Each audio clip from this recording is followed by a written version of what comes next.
Principale, Madame la députée de Repentigny. Monsieur le Président, le Devoir rapporte ce matin que le gouvernement libéral s'apprête à briser un autre engagement électoral. En effet, la ministre de la Famille propose d'augmenter drastiquement les tarifs de garderie bien au-delà de l'inflation. Le gouvernement propose maintenant d'augmenter dès le 1er avril prochain les tarifs selon les revenus des parents.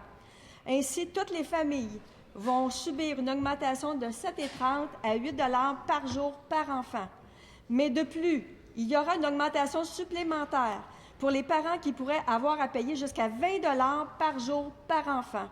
Une autre façon libérale d'aller chercher de l'argent dans les poches des contribuables. Pour l'instant, la ministre dit que ce ne sont que des spéculations. Peut-elle donc garantir aux parents qu'ils ne subiront pas de hausse de tarifs plus que l'inflation? Madame la ministre de la Famille. Merci, Monsieur le Président. Vous savez, au Parti libéral du Québec, on travaille pour les familles et on va travailler avec les familles. Dans la volonté qu'on a, c'est de regarder le système et comment le rendre meilleur et en faire son optimisation. Je veux bien que quelqu'un ait trouvé un papier et ait pris ce papier pour une vérité, mais une spéculation reste une spéculation. La volonté qu'on a de ce côté-ci de la Chambre, c'est donner plus de services, des meilleurs services et s'assurer que les familles du Québec ne sont plus sur des listes d'attente à attendre cette place promise où il n'y avait pas d'argent pour faire la place d'ailleurs et qui faisait en sorte que des promesses ont été faites partout au Québec. Notre volonté à nous, c'est d'étudier l'ensemble de ce qui se passe, comment on peut faire mieux, comment on peut optimiser ce qu'on a et comment faire en sorte que l'ensemble des enfants du Québec arrivent à l'école avec une chance égale comme les autres. Merci, Monsieur le Président. Première complémentaire, Madame la députée de Repentigny. Monsieur le Président, le gouvernement libéral s'en prend encore une fois aux parents du Québec. En campagne électorale, le Parti libéral s'était engagé à annuler la hausse des tarifs de garderie de 7 à 9 $ du Parti québécois.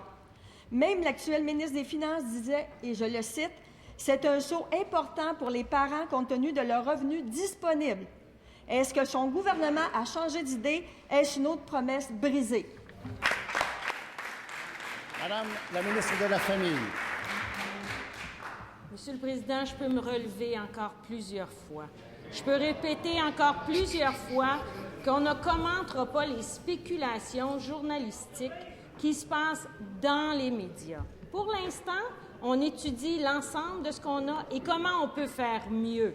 Pas comment on peut faire moins, Monsieur le Président. Comment on peut faire mieux. Optimiser, ça veut dire améliorer. Ça ne veut pas dire briser des promesses et changer les choses. Ça veut dire les améliorer. Faire une place pour tout le monde, c'est l'objectif que nous avons et c'est sur cette prémisse-là que nous allons travailler et non sur une spéculation. Deuxième complémentaire, Madame la députée de Repentigny. Monsieur le Président, pour les libéraux, c'est un discours en campagne électorale et un autre au gouvernement.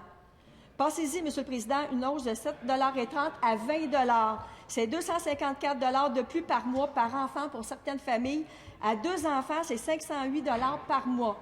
Pourquoi la ministre ne ferme pas la porte immédiatement à une hausse des tarifs au-delà de l'inflation? Bravo. Madame la ministre de la Famille. J'ai compris, Monsieur le Président, que la députée de Repentigny savait lire. Maintenant, il faut qu'elle sache écouter. Je pense que c'est important d'entendre ce qu'on leur dit, puisque ce qu'on dit, c'est qu'on travaille pour les familles du Québec. On s'attend à avoir de nos collègues de cette Assemblée une prémisse intéressante par rapport aux avancées. Le système a 15 ans, Monsieur le Président. Et vous savez, il y a quelqu'un qui faisait une rubrique dernièrement qui disait « C'est pas parce que j'ai acheté une maison il y a 15 ans que je peux pas la rénover, que je peux pas l'améliorer, que je peux pas la rendre meilleure. » Et dans notre cas, la volonté qu'on a, c'est de faire du système et de la réponse et du service qu'on donne aux familles quelque chose de meilleur, Monsieur le Président.